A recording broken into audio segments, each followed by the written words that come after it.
네, 탄소세 발의 기자회견 할 건데요. 잠시 사진 한 장만 찍고 시작하겠습니다.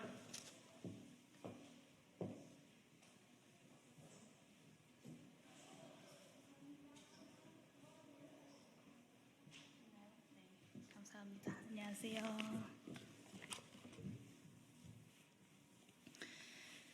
네, 기본소득 탄소세법 발의 기자회견을 시작하도록 하겠습니다.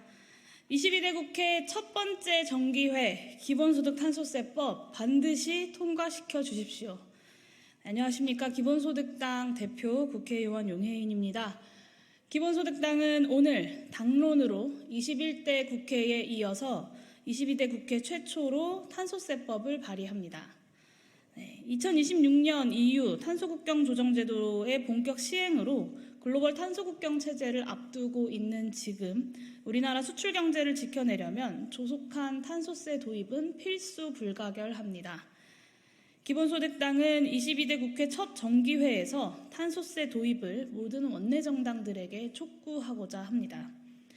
제가 대표 발의하는 탄소세 법안은 탄소세법과 탄소세 배당법으로 구성된 기본소득 탄소세법입니다. 탄소 배출의 전 과정에서 온실가스 배출량에 따라 탄소세를 과세하고 탄소세수 전액을 전 국민 모두에게 배당하도록 했습니다. 왜 기본소득 탄소세법인가 자신 있게 말씀드립니다. 기본소득 탄소세법이야말로 탄소세 도입 방안 중 가장 강력하고 또 유일하게 실현 가능하기 때문입니다. 첫 번째, 탄소세 배당 없이 탄소세는 결코 도입할 수 없습니다. 탄소세 도입에 있어서 기본소득과 교정조세의 결합이 거의 유일한 해법입니다만 탄소세 도입을 찬성하는 정치권과 관료들 그리고 심지어는 환경단체조차 이를 외면하거나 간과하고 있습니다.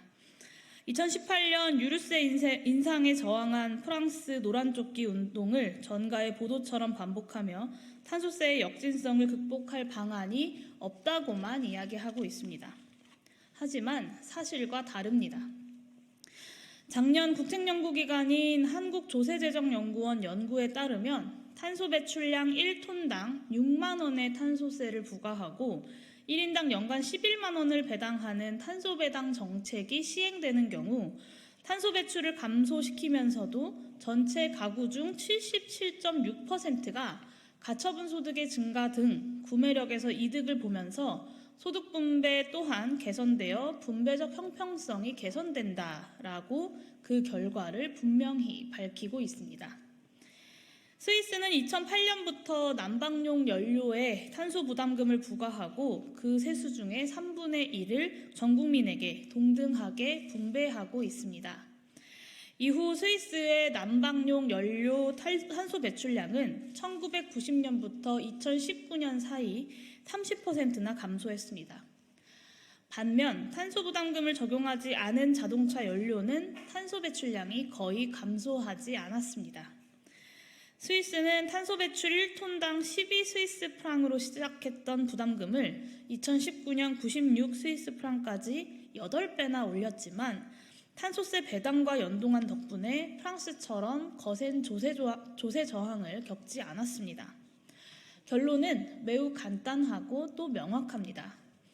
탄소세를 도입했을 때 발생하는 역진성 문제, 소득 분배 악화를 해결하기 위해서는 탄소세를 일반 회계에 편입시키거나 다른 사업에 활용하거나 고소득층의 혜택을 집중하는 소득세 감면과 연결시키는 것보다도 탄소세 배당과 결합하는 것이 분배적 측면에서 더 정의롭고 그렇기 때문에 정치적 수용성을 확보할 수 있는 최선의 해법이라는 겁니다.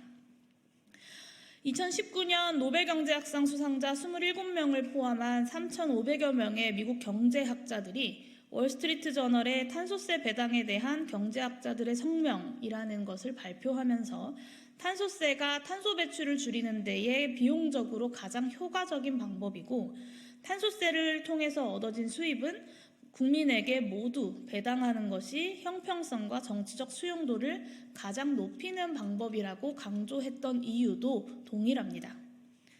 두 번째, 탄소세 도입은 가장 강력한 탄소 중립 정책입니다. 기후운동단체 플랜 1.5의 보고서는 21대 국회 주요 기후법안 10개가 22대 국회에서 재추진되어서 내년 중 통과된다면 2030년 국가 온실가스 감축 목표 NDC의 92%가 달성되고 2026년부터 5년간 온실가스 감축량 누적치만 8억 7,750만 톤에 해당할 것이라고 분석했습니다. 이 중에 5년간 3억 3천 톤, 전체 누적 감축량의 37.6%를 차지해 온실가스 감축량이 가장 높은 1등 법안이 바로 제가 발의했던 탄소세 법안이었습니다. 탄소세 도입을 차일피일 미루고 있는 정부의 연구 결과도 다르지 않았습니다. 2년 전 기획재정부와 환경부, 산업통상자원부, 국토교통부는 공동 발주한 연구 용역을 통해서 탄소 가격이 톤당 4만 원이 되면 전환 부문에서만 2020년 대비 1억 톤의 온실가스를 줄일 수 있다라고 밝히고 있습니다. 또한 산업 부문에선 탄소 가격이 톤당 6만 원 이상이어야 실질적인 온실가스 감축 효과가 있다고 분석했습니다. 국제기구들의 분석도 마찬가지입니다. 2021년 IMF는 한국의 탄소 가격 제도가 거의 제 기능을 하지 못하고 있다고 분석했습니다. 그 원인으로는 전체 탄소 배출량의 70%의 가격을 매기고 있음에도 톤당 20달러 선에 그쳐 있는 탄소 가격을 지적했습니다. IMF가 우리나라에게 2030년까지 탄소 배출량 1톤당 75달러, 우리 돈 8만 5천 원 정도의 탄소세를 도입할 것을 제안한 이유도 여기에 있습니다. IMF는 탄소세 도입으로 한국은 GDP의 1.3%에 해당하는 추가 세수를 얻으면서 2030년 국가 온실가스 감축 목표 달성에도 목표치 28%를 감축하는 효과가 있다고 봤습니다. 국내의 분석들과 거의 유사한 결과입니다. 탄소세가 화석연료 가격을 증가시켜서 시장 퇴출을 촉진하는 가장 강력한 탄소 중립 정책이라는 것은 이미 국내외의 정량적 연구 결과로도 충분히 검증되어 있습니다. 의심해야 할 것은 탄소세의 정책 효과가 아니라 바로 정치권의 의지인 셈입니다. 셋째, 탄소세 없는 탄소 가격제로는 대한민국의 수출 경제를 지켜낼 수 없습니다. 지난 21대 국회에서 제가 최초로 탄소세법을 발의한 후에 탄소 배출 기업이 막대한 세금을 내야 한다고 경고하는 기사들이 쏟아졌습니다. 재계와 산업계에서는 탄소 배출을 억제하면 기업이 망할 것이라고 반발하고 있습니다. 하지만 탄소 배출을 억제하지 못하면 대한민국이 망하고 지구가 망할 수밖에 없습니다. 일개 기업이 책임질 수 없는 오염 비용을 저렴하게 누리면서 이익을 취하는 시대는 이미 끝났습니다. 그 비용을 사회가 그리고 국민들이 짊어져야 할 이유는 없습니다. 경제체제를 계속 그렇게 놔둔다는 건 일개 기업이 망하는 일이 아니라 경제 시스템 자체가 공멸하는 길입니다. 그것이 바로 글로벌 기후경제체제의 의미이기도 합니다. 더군다나 우리나라는 2021년 기준 온실가스 배출 상위 10개 기업 배출량이 국가 전체 배출량의 46%를 차지합니다. 포스코, 남전, 남부발전, 서부발전, 중부발전, 동서발전, 현대제철, 삼성전자, 쌍용 C&E, S-오일 등 모두 대기업이거나 한전자회사인 공기업입니다. 온실가스 저감에 충분한 자산과 재정을 투자할 수 있는 곳들입니다. 이들만 탄소 중립을 달성해도 국가 온실가스 배출량의 절반은 사라진다는 의미입니다. 탄소세는 단순히 기업에 추가적인 세금을 물리는 것이 아니라 온실가스 배출 행위에 세금을 매겨서 친환경 에너지 사용을 촉진시키는 데에 그 목적이 있습니다. 탄소 배출을 안 하면 탄소세를 낼 이유도 없습니다. 오히려 현실은 탄소세로 기업이 망하는 것이 아니라 탄소세가 없어서 기업이 망할 것이라고 말합니다. 유럽연합의 탄소 국경 조정제도 도입으로 세계 무역 공급망에서 탄소 장벽이 현실화되고 있습니다. 올해 10월부터 이미 시험 운영에 들어갔고 오는 2026년부터 탄소 국경세가 고스란히 부과됩니다. 국회 미래연구원은 EU CBAM이 2030년 전 분야를 대상으로 확대 적용되면 국내 산업 총 부담액은 8조 2,456억으로 EU 총 수출 예상액의 11.3%에 달할 것으로 분석한 바가 있습니다. 국내 수출액의 99% 이상이 제조업으로 10대 수출 업종인 반도체, 자동차, 석유화학, 석유정제, 철강, 기계 등 대부분 탄소 배출량이 높은 우리나라의 제조업 수출 구조는 아리백 미달로 인한 공급망 위험에 이어서 관세 폭탄이라고 하는 직접적이고도 중대한 위기에 직면할 수밖에 없습니다.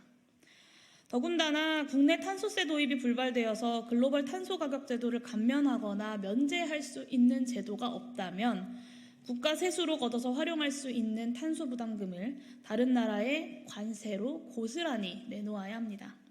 2중 3중으로 국가 경쟁력은 훼손될 수밖에 없습니다.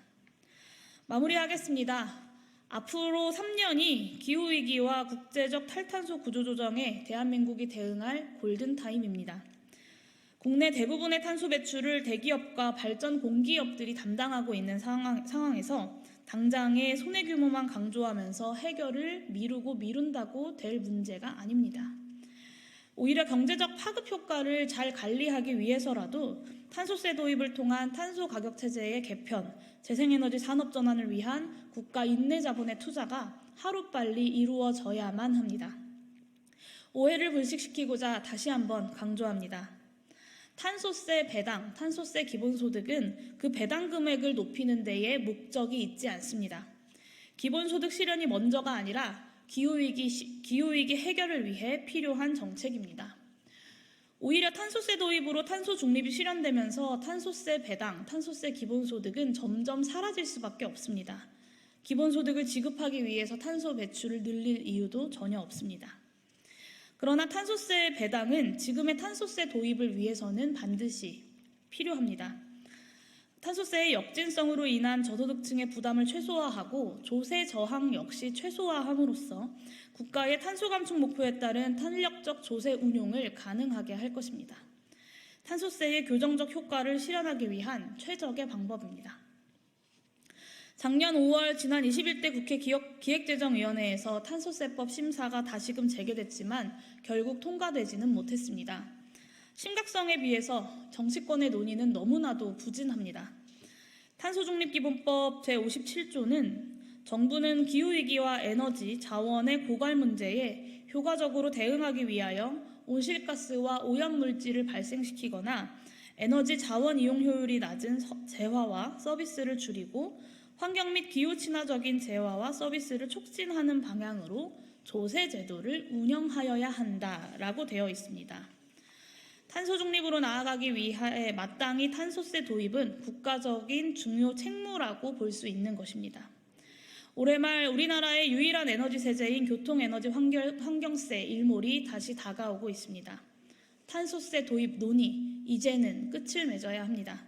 기본소득당은 당론대로 22대 국회에서 탄소세와 탄소세 기본소득 도입이 반드시 이루어질 수 있도록 최선을 다하겠습니다. 감사합니다.